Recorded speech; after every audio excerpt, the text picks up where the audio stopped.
O crescimento das relações entre produtores, fornecedores e compradores resultou na criação de canais especializados no atendimento ao consumidor. Saiba a quem recorrer.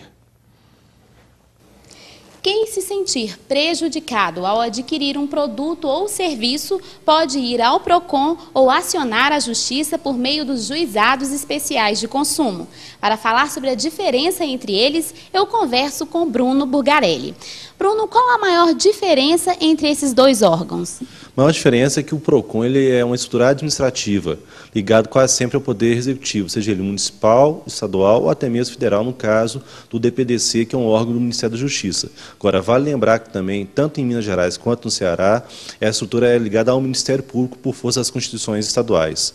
Já o juizado, ele é um braço do Poder Judiciário, com suas características próprias e regulado por lei própria também federal.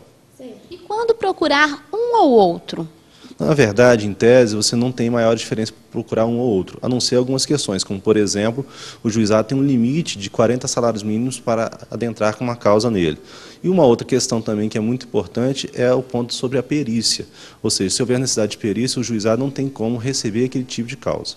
Certo. E no caso do PROCON, ele pode ser o primeiro órgão, então, para a pessoa aí, se ela tiver uma dúvida? Se o consumidor não souber exatamente onde deve recorrer e se tem alguma dúvida sobre a relação de consumo, deve recorrer ao PROCON, porque é uma consulta gratuita, é onde vai ter uma primeira orientação e se, por experiência do próprio PROCON, ele entender que é possível resolver a questão, lá será solucionado. Senão, o próprio PROCON sugere que ele deve buscar ou o juizado ou a justiça comum.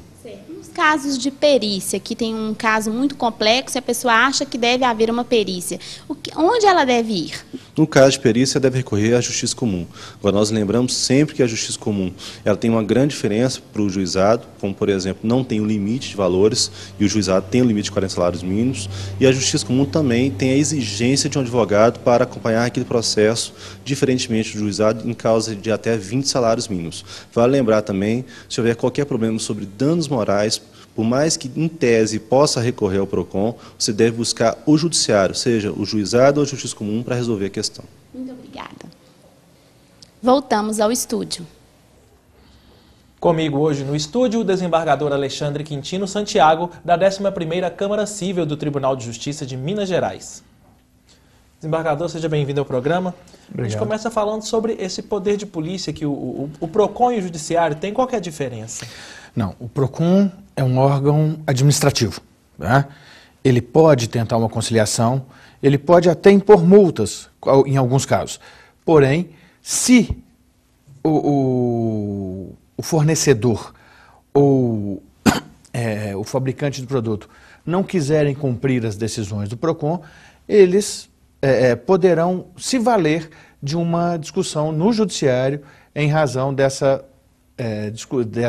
imposições do PROCON. Ou poderão, inclusive, não atender à solicitação de comparecimento para uma conciliação no PROCON. Ao passo que no judiciário nós temos um processo formal onde, terminado esse processo, haverá uma condenação e aí sim o judiciário tem poder coercitivo para que essa condenação seja cumprida. E com relação ao juizado especial, doutor Alexandre, quais são as etapas de atendimento que o cidadão percorre desde que ele identifica um problema na sua relação de consumo?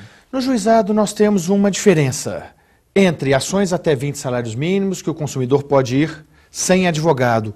Ele será atendido numa termação e ali, levado a termo aquilo que ele quer, será levado ao juiz, feita para se fazer a audiência de conciliação, posteriormente a instrução do processo e a sentença. Enquanto acima de 20 salários, ou se o consumidor já se apresentar como advogado, a petição inicial será feita pelo advogado, levada ao juiz, analisada, feita a audiência de conciliação e instrução e julgamento, com posterior sentença e recursos se as partes não concordarem com a sentença.